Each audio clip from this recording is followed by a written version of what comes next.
Hi everybody, I'd like to start off with a big thank you for coming today. Unfortunately, you have to watch me give my speech through the screen because I tend to follow in my brother's footsteps in joining the Army. But it might be in Brian's favor because now he doesn't have to look up to his taller brother as I give the speech.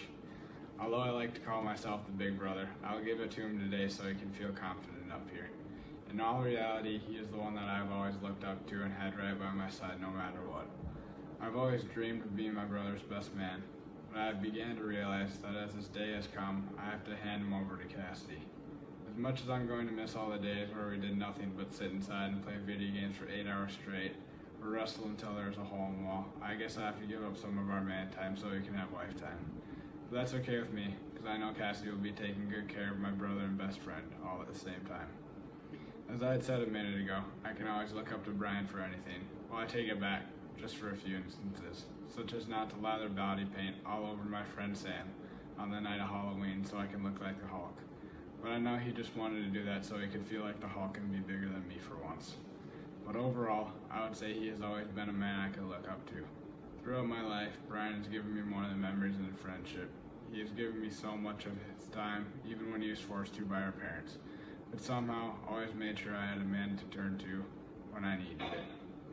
As for the memories, I will never forget growing up with Brian.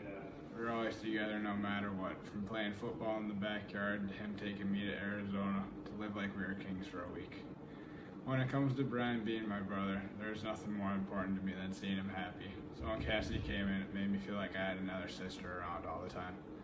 Over the time of getting to know Cassidy, I have realized just how selfless and caring she really is.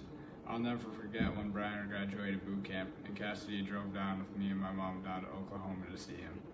I don't know if she was just trying to be nice or was just really excited to see Brian, but she drove about 90% of the time all the way down to Oklahoma, and all that time she was smiling and excited to see him. This is when I knew just how much she cared for Brian and how happy she is with him. So with all of this being said, there's just one last thing for Brian and Cassidy. I wish you two the best of times in your marriage.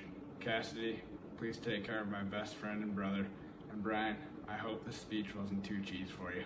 Congratulations to the both of you, and may you have the best times of your lives together.